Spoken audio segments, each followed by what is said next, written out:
Boa noite a todos, graça e paz. Vamos refletir um pouco aqui sobre uma parábola que Jesus contou, que está em Marcos capítulo 12, basicamente de 1 a 12, né? Então vamos lá, uma parábola. Aqui na minha Bíblia está constando no título desta escritura a parábola dos lavradores maus. A parábola dos lavradores maus. Mas eu, examinando a parábola, eu resolvi dar o título de a parábola dos lavradores desonestos. Aí vamos ver porque que uma parábola tem a nos ensinar alguma coisa, né? Vamos ver o que esta parábola tem a nos ensinar a partir dos lábios de Jesus, né? Vamos lá. Então começa assim: e começou a falar-lhes por parábolas. Um homem plantou uma vinha, cercou-a de um valado, fundou nela um lagar, edificou uma torre. Por enquanto vou lá para ele. Então, um homem plantou uma vinha. Seria uma plantação de videiras, né? De onde sai o suco de uva e o vinho. Então, chamado de vinha, para nós aqui seria um roçado, né? Uma plantação, especificamente aqui de videiras, pé de uva, por assim dizer, né? Videiras. E aí ele tomou todas essas providências que era de praxe na cultura. Quem cultiva isso sabe disso, né? Todas essas providências que ele tomou aí para proteger, para espremer as uvas e tais, proteger de qualquer invasão e tal. E aí eu quero já de cara me reportar a Isaías capítulo 5, que tem uma parábola semelhante. Então vamos lá, volta para Isaías 5:1, diz: agora cantarei ao meu amado o cântico do meu querido a respeito da sua vinha. O meu amado tem uma vinha numa colina fértil, cercou-a, limpando-a das pedras, plantou-a com excelentes videiras, né? Vides, edificou no meio dela uma torre, também construiu nela um lagar. Então a mesma história, né? Pode ser que está se referindo ao mesmo fato, com certeza sim, né? A mesma vinha. Só que aqui em Isaías, o tratamento do Senhor da vinha é diretamente com a vinha. Então diz aqui: esperava que desse uvas verdes, esperava que desse uvas boas, porém deu uvas bravas. Então aqui o Senhor da vinha em Isaías 5, ele tratando diretamente com a vinha. A expectativa dele é que desse uvas boas, né? Mas quando ele foi ver, deu uvas bravas, ou seja, que não eram boas, né? Vamos voltar agora para Marcos 12. Marcos 12. Aqui em Marcos 12, o Senhor plantou essa vinha, tomou a mesma providência, mas não fala de qualquer expectativa que ele tivesse a respeito de uvas boas, né? E que tenha produzido uvas bravas, selvagens, né? Aqui em Marcos capítulo 12, a sentença que se segue à plantação da vinha é assim: arrendou-a a uns lavradores. Então, arrendou a uns lavradores e partiu para fora da terra. Então eu quero aqui já, vamos nos deter um pouco na questão dos lavradores, né? dos arrendatários, digo que aqui está, arrendou-a a uns lavradores. Então tá, duas palavras aqui, arrendou-a e aos lavradores. Os lavradores, naturalmente, eram os trabalhadores da terra, né? Lavrar, cultivar a terra, lavradores, os homens aí. Mas ele arrendou-a. Ele arrendou essa vinha a uns lavradores. Essa questão do arrendamento, me parece que hoje ela não é assim tão popular, tão conhecida, pelo menos na cidade. Pode ser que seja conhecido no campo, né? Essa questão de arrendar determinada propriedade. Eu acredito que hoje o termo seria alugar, né? Essas transações, esses negócios, né? Mas aqui era chamado de arrendamento. Eu creio que quando eu era criança, essa expressão arrendar, arrendamento, era mais popular, mais comum aqui, pelo menos na região onde eu estou, né? Região norte do Brasil. Talvez porque também a minha convivência era com pessoas dessa cultura, desse ambiente. Então a palavra arrendamento para mim me é mais familiar quando eu era criança, né? Hoje, já na cidade, convivendo com outro tipo de gente, eu não ouço falar dessa palavra arrendamento. Mas eu acredito que é parecido com essa questão de alugar, né? Então, o certo é que esse dono da vinha, ele arrendou essa vinha para esses trabalhadores, ou agricultores, né? Lavradores aqui. E aí acredito que nesse arrendamento, como se faz qualquer contrato, deve ter havido um contrato, onde são estipulados direitos e obrigações, as condições de pagamento. As duas partes se comprometem a cumprir, né, aquilo que foi empenhado ou acordado. Então está feito aqui. Lembrando então que essa vinha tem dono, né? É só a questão toda essa. A vinha tem dono. O pessoal que passou a trabalhar na vinha era apenas arrendatário, eles haviam alugado, mas eles tinham que fazer uma prestação, uma contraprestação, né? O pagamento para o dono da vinha, que a vinha estava tendo dono. Então tudo bem. Aí vamos lá. O verso 2 de Marcos 12 diz assim: E chegado o tempo, mandou um servo aos lavradores, para que recebesse dos lavradores do fruto da vinha. Então aqui a gente já consegue perceber qual foi o acordo que foi feito, né? Que periodicamente, porque naturalmente tem a safra, não sei quanto tempo duraria essa safra, desde a plantação até a colheita, até o cultivo e o trabalho da uva no lagar para transformar em vinho. Não sei se o pagamento era em uvas, né? Como hoje são vendidas uvas frescas em supermercados, né? Acondicionadas ali numa temperatura fria, né? Para conservação. Então eu não sei, talvez sim, né? Que o que foi acordado com esses lavradores é que periodicamente, quando fosse no tempo da colheita, eles deveriam pagar o arrendamento da vinha com fruto, né? Com a quantidade de fruto. Aqui está, fruto da vinha, que na verdade, na realidade era uva, então com uva.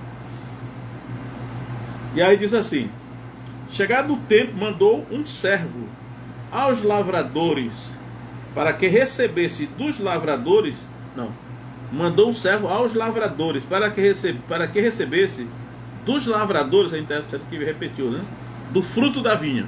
Então, o senhor da vinha, o dono da vinha, mandou o servo para cobrar o arrendamento, ou o aluguel, né? Só que não era mensal, era por safra, naturalmente era mais demorado. Mas o próprio dono da vinha mandou o seu servo para receber o pagamento da prestação pelo arrendamento da sua vinha. Aí vamos ver aqui qual foi, por isso que eu disse, eu creio que o título dessa parábola é mais apropriado ser chamado de a parábola dos lavradores desonestos, né? Desonestos. Não, podia até ser maus, porque mal, desonesto geralmente é mal mesmo, mas eu acho, especificando melhor, eles eram desonestos, né? Homens que não tinham palavra, porque segue-se aqui o verso 3. Mas estes, apoderando-se dele, né? Veio um servo para receber o salário do arrendamento, a prestação. Aí daqui, apoderando-se dele, o feriram e o mandaram embora vazio. Então podemos só imaginar, né? O meu patrão me mandou aqui para que vocês me entreguem o pagamento do arrendamento, já que houve já a colheita, a safra toda, e agora ele quer o que foi acordado, né? O pagamento do arrendamento. Aí esses lavradores, que aqui naturalmente o caráter deles aqui é revelado como sendo desonestos, que não cumpriu a palavra, porque será que eles esqueceram o que eles tinham acordado, não era obrigação deles pagar o arrendamento que tinha sido feito? Então daí, mas eles, né, apoderando-se dele, o feriram e o mandaram embora vazio. Aí eu posso também imaginar aqui que esse servo, quando chegou de volta à casa do seu patrão, só olha lá, os homens lá da vinha, eles não quiseram pagar, né? Não quiseram mandar o fruto da vinha, mandar o pagamento em uvas, e ainda me espancaram, né? Que aqui o feriram, que está o feriram, né? Espancaram ele. Naturalmente que o senhor da vinha, o dono da vinha, poderia já de pronto ter tomado alguma providência mais radical, já lendo ali, né, sabendo do caráter daqueles homens, disse, olha, esse pessoal aí que arrendou a vinha, eles não foram honestos, né, porque acordaram uma coisa e não quiseram cumprir, ainda espancaram o mensageiro. Mas também aqui é revelado o caráter do dono da vinha, que parece-me que ele é muito paciente, porque o que ele fez foi o seguinte, verso 4: e tornou a enviar-lhes outro servo. Então enviou outro servo, né? Aí diz assim, mas eles, apedrejando-o, olha, apedrejando-o, o feriram na cabeça e o mandaram embora, tendo-o afrontado. Aqui já o tratamento violento e desonesto dos arrendatários aqui é mais especificado, né? Eles o apedrejaram. Pode ser até que o desejo dele era matar, porque o apedrejamento era uma das maneiras da execução da pena de morte. Eles o apedrejaram e o feriram na cabeça, quer dizer que algumas daquelas pedras pegaram na cabeça, né? Imagina pedradas na cabeça, pode ser facilmente fatal, né? E eles o afrontaram, né? Mandaram embora vazio, o mandaram embora tendo-o afrontado. Aí eu posso imaginar novamente o servo chegando lá na residência do seu patrão e dizendo o seguinte, olha, realmente nós fomos lá. Não, agora foi um só, né? Foi um só, foi sozinho, mandou um de cada vez, né? Ele voltou, né, e falou para o seu patrão, olha, os trabalhadores da vinha, os arrendatários, os lavradores, eles novamente não quiseram pagar, né, a prestação do arrendamento, mas ele deve ter, eles tentaram foi me matar, né, porque o apedrejamento era para matar mesmo, mas esse servo aqui ainda escapou com vida, embora afrontado, eles me afrontaram. Aí normalmente se esperaria que o dono da vinha, a gente o que a Bíblia está revelando, o caráter do dono da vinha, né? Que ele é muito paciente, né? E já sabemos aqui que o dono da vinha é Deus, né? Ele é muito paciente, mas quando a pessoa abusa da paciência dele, chega uma hora que a paciência se esgota, né? Aí diz aí, Esperava-se, nós esperaríamos, eu por exemplo, esperaria que normalmente, depois já da segunda rejeição e negação de fazer o pagamento, né, do arrendamento, esperava-se que o patrão, o dono da vinha, tomasse providência já drástica, né, no sentido de retribuir à altura aquela afronta e aquela rebeldia e desonestidade dos lavradores, né? Mas não foi o que aconteceu, né? Porque a paciência do dono da vinha é muito grande, né? Então, aí diz aqui, verso 5: e tornou a enviar-lhes outro. Aqui, mais uma vez, é um de cada vez, está enviando um servo só, né? Diz assim: tornou a enviar-lhes outro, e a este mataram. Agora sim, agora o terceiro servo que foi enviado foi morto, né? A este mataram. Então este não pôde voltar para dar o relatório para o seu patrão, porque foi morto, assassinado pelos arrendatários ali da vinha, né? Aí vem assim: e a outros muitos. Olha, a paciência aqui do dono da vinha é muito grande, né? É uma paciência, quase que eu diria de Jó, né? Mas naturalmente é maior do que a de Jó, né? Aí daqui: e a outros muitos, dos quais a uns feriram e a outros mataram. E a outros mataram.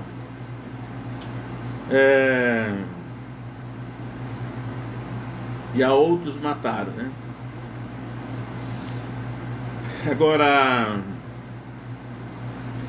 então, nós não sabemos o número de servos que foram enviados, né, para receber o pagamento. O que o dono da vinha era justo, o que ele queria era justo, era o pagamento daquele que foram combinado no arrendamento da sua vinha, que era a prestação, o pagamento eu quase que dizer mensalidade, mas não era mensalidade, porque não era por mês, mas era por safra, né? Era mais longo tempo, né? Aí diz aqui: tendo, pois, ainda um seu filho amado. É interessante que o que Jesus está falando naturalmente dele mesmo, porque naturalmente aqui o dono da vinha é Deus, né? O dono da vinha é Deus. E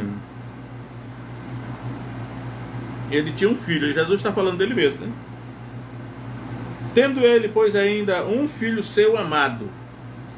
Não é suficiente ser filho, é necessário ser amado, né? Porque tem filho amado. Deus sempre se referiu a Jesus, era assim: este é o meu filho amado. É um filho que o pai ama. Ama pela sua obediência, pela sua submissão, pela honra. Mas tem filho que não é amado, né? Então não é suficiente. Então, você é filho de Deus? Ah, sou filho de Deus. Mas você é amado? Bom, Jesus era amado, porque ele está dizendo aqui, né? Tendo ele, pois, ainda um filho seu amado, enviou também a estes por derradeiro. Aí que a gente tem que atentar bem para esse caso aqui, ó. Enviou por derradeiro. O filho foi enviado como o último dos servos, como o último dos mensageiros, para receber o fruto do arrendamento da vinha. O arrendamento da vinha. Foi o filho, o último, né? Depois do filho não vem mais ninguém. É isso que ele está dizendo aqui. Por derradeiro, né? A palavra não, ela não usa a palavra desnecessária, né? Dizendo, aí o dono da vinha disse: ao menos terão respeito a meu filho. O dono da vinha, que é Deus nesse caso aqui, ele ainda esperava alguma honra, alguma consideração, algum temor, algum respeito por parte dos lavradores, dos arrendatários. Porque assim, ao menos ao meu filho terão algum respeito, né? Ao menos terão respeito ao meu filho. Porque os trabalhadores, os arrendatários, poderiam dizer assim: rapaz, a gente, tudo bem que a gente matou os servos, mas servo é servo, só que esse aí é o filho do homem, né? Esse aí é o filho do homem, então não vamos fazer nada com ele não, porque esse filho aí, a gente sabe que o dono da vinha ama esse filho, e se nós fizermos algum mal ao filho dele, pode ser que ele queira se vingar de nós. Mas não foi isso que aconteceu, né? Ao menos terão respeito a meu filho. Aí diz aí, verso 7. Mas aqueles lavradores disseram entre si, eles falaram entre si: este é o herdeiro, vamos, matemo-lo e a herança será nossa. Aí, tomando por base essas palavras aqui que eles trocaram entre si, podemos fazer algumas deduções. Eu percebo então que eles cobiçaram no seu coração a posse definitiva da vinha. As cogitações do coração deles era se apoderar da vinha, definitivamente ser o dono da vinha, né? Tipo assim, para que nós vamos ficar pagando aluguel ou ficar pagando tributo porque estamos trabalhando numa vinha que não é nossa, porque a vinha tem dono? Se nós podemos, através de algum artifício como esse aqui, nós podemos matar o herdeiro, que é o filho amado dele, do dono. E se nós matarmos o filho, o dono não terá para quem deixar a herança, talvez ele até se desinteresse. E aí nós ficamos definitivamente com a vinha. Ou seja, essa cobiça, esse desejo de ser o dono da vinha, né? Dono, proprietário definitivo, mas adquirir essa vinha dessa maneira desonesta, ilegal, injusta, eles deveriam perceber que isso não poderia terminar bem. Então, terão respeito ao meu filho. Aí diz aí: e pegando no filho, o mataram e o lançaram fora da vinha, né? O mataram e o lançaram fora da vinha. Ou seja, foi a última afronta, né? Foi o ápice da rebeldia, o coroamento da desonestidade, da crueldade, da violência daqueles lavradores. Lembrando que quem está falando isso é Jesus mesmo, né? Jesus mesmo, porque está contando ali uma coisa que está envolvendo ele mesmo, já que ele é o filho do dono dessa vinha aí. E aí eu não preciso, eu vou adiantar logo aqui que essa vinha é Israel, né? A nação de Israel é essa vinha. Aliás, eu diria, geralmente é a liderança, né? Se bem que não é só a liderança não, porque nós vimos lá que todo o povo participou desse negócio aí. Então, nós vamos à fidelidade aqui do texto sagrado, né? Israel é essa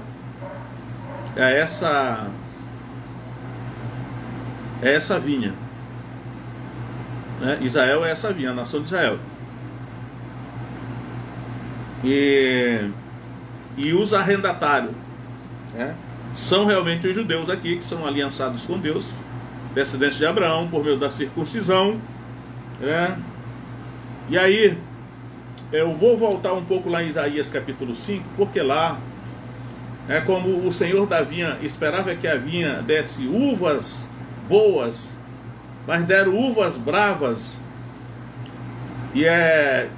Então o fruto é a uva, né? Aí o que nós temos que saber dessa parábola é o seguinte: que fruto é esse? Que fruto é esse que o dono da vinha mandou os servos buscar, né? Porque, como eu aqui, na primeira vez que ele mandou, isso assim: chegado o tempo, verso 2, chegado o tempo, mandou um servo aos lavradores, para que recebesse dos lavradores do fruto da vinha. Então, é claro que o fruto da vinha é uva, isso aí nós não temos dúvida, né? Que o dono da vinha mandou que os seus servos fossem buscar era uva, o fruto da vinha era uva. Isso literalmente considerando a parábola, que é uma comparação, uma analogia, uma metáfora. Mas o que significa aqui as uvas que eles foram buscar. Nós vamos lá para Isaías capítulo 5, diz lá que o que o dono da vinha esperava era que a vinha desse uvas boas, uvas doces, né? Eu mesmo cheguei a provar de uvas lá em Jerusalém, né? Uvas muito doces. E às vezes aqui no supermercado eu compro uvas e algumas são doces, outras não são tão doces, né? Então, mas o dono da vinha esperava que as uvas fossem boas, seja doces, né? Boa para se consumir, agradável ao paladar, né? Mas o que significa a vinha? Esse fruto da vinha, o que significa mesmo na parábola? Então vamos voltar para Isaías capítulo 5, porque lá vai dar a resposta, né? Vamos lá aqui.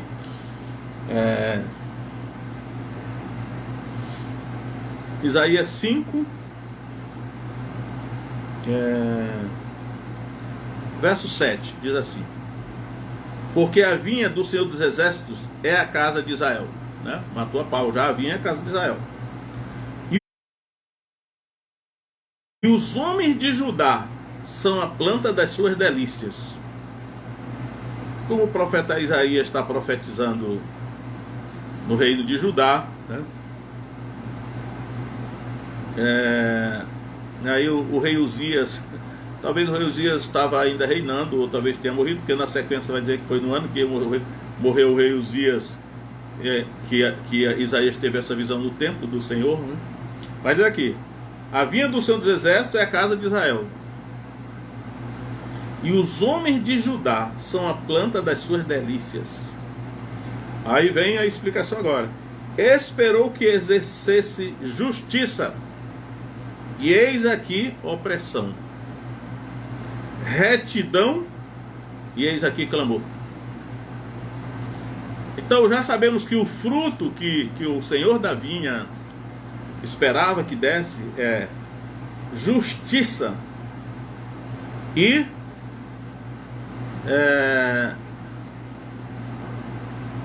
retidão. Justiça e retidão. Nessa tradução aqui está assim, né? Esperou que exercesse justiça, eis aqui opressão. Retidão, eis aqui clamor. Então, a sociedade de Israel, no caso aqui, Judá, né? Não está especificando para Judá, mas é a casa de Israel toda, que foi uma nação que teve o privilégio de receber de Deus a revelação. Deus fez aliança com Abraão e com toda a nação, através da circuncisão. Foi uma nação privilegiada. Da parte de Deus, né, recebeu tantos privilégios. Só que Deus esperava desses privilégios que Deus deu a Israel uma contrapartida. Deus esperava que Israel fosse diferente das demais nações, e porque teve maiores oportunidades, né? A quem muito é dado, muito será cobrado. Jesus disse isso. Então Deus esperava que a sociedade judaica, a nação de Israel, de Judá, fosse uma sociedade justa, né? Uma sociedade. Hoje o pessoal da política gosta muito de falar, né? Vamos produzir uma sociedade democrática, justa, e não sei o que. Tantos adjetivos você pode usar aí, né? Mas um tipo de sociedade justa, em que se pratica a justiça e a retidão. Naturalmente que Deus espera a mesma coisa do Brasil, né? Embora o Brasil não fez uma aliança com Deus, até onde eu sei, como nação, mas o cristianismo, né? E até mesmo o judaísmo, que está incluído aqui no Velho Testamento, Isaías está no Velho Testamento, ele está falando para a sociedade do Antigo Testamento, judeus, né? Então, justiça e retidão, uma sociedade justa, uma sociedade que pratica retidão. Não é o caso do Brasil, que a gente ouve falar assim: o Brasil é o país da impunidade, o Brasil é o país da injustiça, o Brasil é o país da mentira. Aí, o Brasil não é um país sério, é o que a gente ouve falar. Então quer dizer que o Brasil está longe de produzir os frutos de justiça e retidão, que o dono da vinha, aqui podemos considerar o Brasil como sendo a vinha, fazendo um paralelo com Israel, né? Mas não é o que se vê, né? Pelo contrário, o Brasil está longe disso. Mas, voltando aqui para os termos teológicos, eu vou me ater à questão da teologia bíblica aqui, né? Não ampliar para o Brasil, mas lidar com o texto que está em Marcos 12, que é a nação judaica que está em consideração. Então, ele vai dizer o seguinte,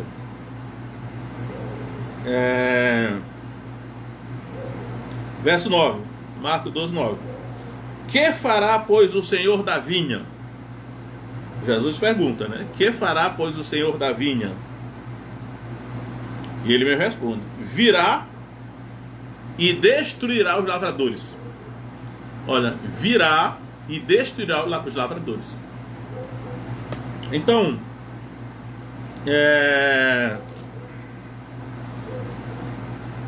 talvez os lavradores, né, pela paciência do dono da vinha de mandar tantos emissários, que na verdade esses servos a quem o Senhor da vinha enviou eram os profetas, porque Jesus veio como praticamente coroando o ministério dos profetas. Por isso que por derradeiro enviou o seu filho. Ele enviou tantos profetas, e os profetas foram feridos, né? Foram mortos. Finalmente enviou o seu filho, e não aconteceu diferente, porque Jesus também foi morto, o filho foi morto. Mas aqui Jesus, contando essa parábola e já profetizando do que vai acontecer, ele diz aí: virá o Senhor, virá, que fará o Senhor da vinha? Virá e destruirá os lavradores. Então, temos visto que Israel, como nação, tem sofrido muito, né? Ao longo da história, só da história do cristianismo, quase 2000 anos, Israel tem sofrido muito, especialmente desde a destruição de Jerusalém no ano 70 pelo exército romano. Israel tem sofrido muito, mas acredito que Israel continua sendo uma nação aliançada com Deus, né?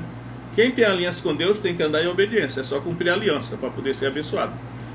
Então, na hora que Israel obedecer a Deus, obedecer a aliança, né? E aí eu digo, já hoje Israel é considerado, por exemplo, uma nação, geralmente eu ouço dizer, a única nação democrática no Oriente Médio é Israel. Tem muita coisa boa já em Israel, né, por causa das leis de Deus e tal. Mas ainda está muito longe de chegar esse padrão aqui que o dono da vinha quer, né? O fruto é justiça e retidão. Uma sociedade que seja justa e reta. E aí Israel está dentro dessa palavra aí. Então acredito que ele disse: virá e destruirá, virá e destruirá os lavradores. Foi o que aconteceu a partir do ano 70, a guerra contra os romanos, e de lá para cá Israel tem sofrido muito, mas é o cumprimento dessa palavra aqui que o próprio Jesus falou, o Messias, né? Só que aqui tem outra coisa que ele falou, é assim, e aí eu quero falar um pouco sobre isso, né? E dará a vinha a outros. Aí tá, olha.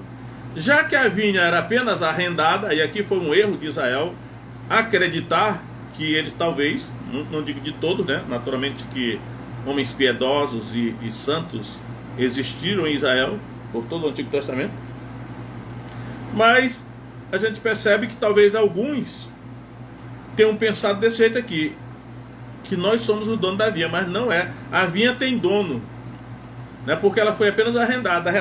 Arrendatado não é dono. Na verdade, a vinha é o reino de Deus. O reino de Deus se manifestou em Israel. O reino de Deus se materializou-se na nação de Israel, porque a presença dos profetas, do Espírito Santo, as manifestações de Deus das suas leis em Israel, é o reino de Deus se materializando dentro de uma nação, um privilégio. E aí, por isso que essa sociedade deveria dar esses frutos. Só que agora Jesus está dizendo assim, e dará a vinha a outros. Dará a vinha a outros.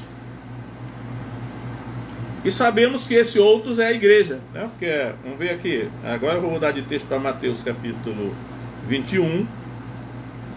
Mateus capítulo 21, que vai falar do mesmo assunto, mas vai dizer palavras mais específicas. Mateus 21, 43, olha o que Jesus diz. Portanto, eu vos digo que o reino de Deus vos será tirado e será dada a uma nação que deu seus frutos. Olha só.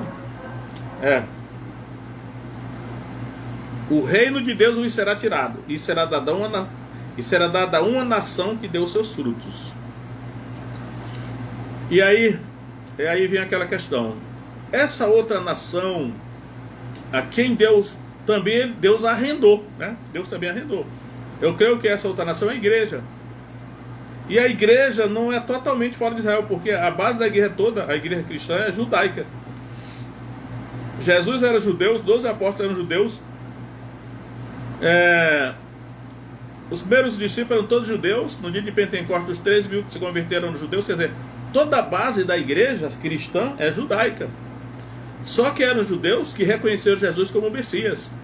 O Espírito Santo foi derramado no seio da igreja, porque o reino de Deus é onde o Espírito Santo se realiza. A presença do Espírito Santo é o reino de Deus se materializando naquele lugar. Então, esses outros a quem o reino de Deus foi tirado de Israel e foi dado a uma outra nação, essa outra nação é a igreja. A igreja cristã. Só que eu não vou aqui dizer que é qualquer igreja, né? Porque eu acredito que aconteceu com Israel e que Israel esqueceu que era apenas arrendatário, que deveria apresentar os frutos para o dono da vinha, porque a vinha continua tendo dono, assim como a vinha não pertencia a Israel, também não pertence à igreja, está arrendada para a igreja. E se a igreja não apresentar, e aí tem uns 2.000 anos de história para testificar disso, se a igreja não apresentar o fruto que Deus exigiu de Israel, ela também será punida, será reprovada, e o reino de Deus será tirado também. E aí vem a questão que eu quero, que eu vi com meus próprios olhos, foi o seguinte. É claro que ao longo da história da igreja, a igreja, assim como Israel, a exemplo de Israel, se corrompeu, se desviou do caminho e naturalmente não deu os frutos que o dono da vinha espera, né? Mas houve muitos avivamentos, né? Retorno à palavra de Deus, retorno às leis de Deus, o Espírito Santo se manifestando no meio da igreja. A manifestação do Espírito Santo no meio da igreja é uma prova de que Deus está aprovando aquilo ali, que os frutos estão sendo produzidos. Mas tem uma questão aí que é um perigo, que eu, por exemplo, participei disso. O movimento, mais modernamente, o movimento de crescimento da igreja tem crescimento da igreja internacional, né? Que houve figuras muito famosas e importantes, como a igreja da Coreia do Sul, Paul Yong-Cho, aqui foi um dos líderes do movimento de crescimento da igreja, o Dr. Peter Wagner, um americano, e tantos outros. O crescimento da igreja internacional, um movimento. E aí os avivamentos que houve vários avivamentos espirituais. O Espírito Santo foi derramado em várias partes do mundo, na Coreia do Sul, na Inglaterra, na Colômbia, no Brasil. E aí o Espírito Santo se manifestou. E eu acredito realmente que quando o Espírito se manifesta, o crescimento da igreja acontece, porque o crescimento da igreja é uma ação sobrenatural do Espírito Santo, né? Quem dá o crescimento da igreja é o Espírito Santo, porque a conversão de qualquer pessoa é um milagre operado pelo Espírito Santo, né? A igreja não é uma agência de seguro, onde a militância dos empregados da empresa vão atrás de clientes. Os evangelistas da igreja podem até ir atrás de clientes, mas se o Espírito Santo não agir, mudando o coração humano, realizando o milagre da transformação do coração do homem, aquela pessoa será apenas um aderente, mas não será um cristão, nem um discípulo. E aí o que eu vejo aqui? eu vejo que é o seguinte, tem aquela antítese entre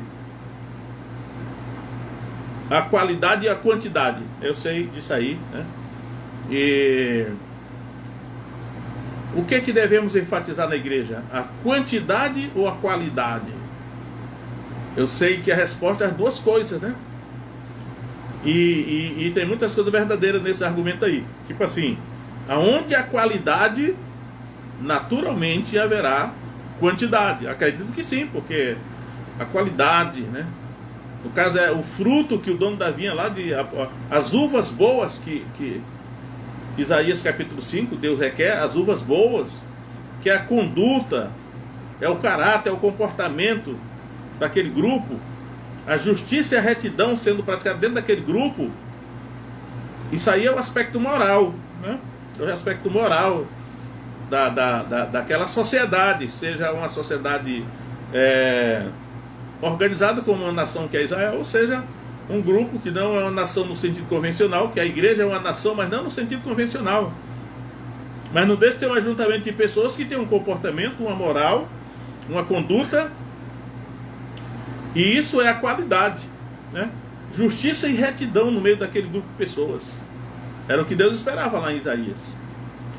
Foi o que Jesus veio na parábola, ele contou que Deus esperava de Israel uma sociedade que praticasse justiça e retidão, como Deus espera que o Brasil pratique justiça e retidão, ou que a igreja brasileira pratique justiça e retidão, como a igreja de qualquer nação. Mas aí tem o lado do crescimento numérico, né? E de repente eu acredito que pelo menos em algumas partes, o movimento de crescimento da igreja degenerou-se em se optar pelo crescimento numérico e desprezando a qualidade, né? Então aí estava na moda megas igrejas, tá? Onde houve avivamento, houve megas igrejas que se constituíram, né? Mas Deus não esqueceu da qualidade, né? E o fruto que ele exigiu lá de Israel não foi quantidade, foi qualidade. Mesmo sabendo, no caso da igreja, que a qualidade sempre produzirá a quantidade, é verdade isso mesmo. Por outro lado, a quantidade não é garantia de que haja qualidade, né? Porque de repente o crescimento, a igreja pode crescer por uma mera militância, como qualquer uma empresa de seguro, ela faz uma campanha para ganhar mais clientes, como qualquer outra empresa. Mas eu acredito que existe uma hierarquia nessa questão da qualidade e da quantidade. Primeiro é a qualidade. A qualidade vai produzir a quantidade. Mas se inverter essa ordem aí, vai acontecer isso, que o fruto, eu por exemplo estive dentro do movimento de crescimento da igreja vários anos, e foi muito repetido isso, e eu acredito que em parte é verdade, mas não totalmente assim. O fruto de um crente é o outro crente. Pode ser que em parte seja verdade, né? Eu acredito que é Provérbios 11, 30, 31, que fala assim: o fruto do justo é árvore de vida, e o que ganha almas é sábio. Há uma tendência nessa direção. Mas eu creio hoje, né, independentemente da doutrina de qualquer movimento, mas olhando para a Escritura, que o fruto de um crente é uma vida de retidão, uma vida de caráter, né? Eu não vou nem dizer de santidade, porque a santidade é algo tão elevado que só o Espírito Santo pode produzir santidade na vida de uma pessoa, de um ser humano. Mas pelo menos o caráter, a retidão, a justiça no comportamento de uma pessoa ou de uma comunidade, esses são os frutos que Deus requer, né? Então o fruto de um crente não é necessariamente outro crente, porque qualquer uma pessoa carismática, né, pessoa que tem dom de liderança, um carisma, tem facilidade pela intercessão, ela pode reunir multidões, sem a presença do Espírito Santo, sem caráter, sem honestidade, sem fruto nenhum. Mas só que isso não engana Deus, né? Então acho que nós como igreja, nós devemos atentar para essa questão que Jesus falou. Olha só, o fruto que Deus veio buscar em Israel, o profeta Isaías, agora Jesus o Messias, justiça e retidão. E naturalmente, o crescimento numérico vai acontecer, devemos militar, né? Porque eu vejo que a ordem, né? Eu lembro aqui de Atos capítulo 30, aliás, Atos 4, verso 31, acho que é 31, ou é 30, eu não vou olhar agora, mas diz assim, né? Tendo eles orado, moveu-se o lugar em que estavam reunidos, e todos foram cheios do Espírito Santo, e anunciavam com ousadia a palavra de Deus. Naturalmente, o crescimento se segue com uma manifestação dessa, né? Mas, primeiro eles oraram, depois o Espírito Santo, todos foram cheios do Espírito Santo. Qualidade, né? Qualidade. Então, eu acho que essa competição, né, por números são importantes, mas a competição para satisfazer o ego, ela facilmente vai degenerar para um desprezo pelo fruto, justiça e retidão no meio de uma comunidade, por causa da competição pelos números, né? Até mesmo porque as pessoas que estão nas igrejas, elas naturalmente elas darão oferta, darão contribuições, elas terão a multidão tem uma série de vantagens, independentemente da sua qualidade moral. Só que isso não vai enganar Deus, né? Deus ele não vai mudar, ele vai sempre mandar alguém para buscar o fruto, e o fruto é justiça e retidão, é o comportamento, é a conduta, é o caráter. Então, Israel já passou pela sua experiência, né? O reino de Deus foi dado a outro povo, no caso a igreja. Agora já vimos da paciência do dono da vinha, a vinha agora é a igreja. Israel está no caminho de recuperar a vinha novamente, porque, como Jesus disse, né? Aquele que ele tirou a vinha de Israel e deu a outro povo, ele pode tirar desse outro povo e voltar a dar para Israel de novo. Que naturalmente acontecerá, os dois fatores acontecerão, né? Haverá um remanescente tanto da igreja quanto de Israel que produzirão fruto, uvas boas, que vai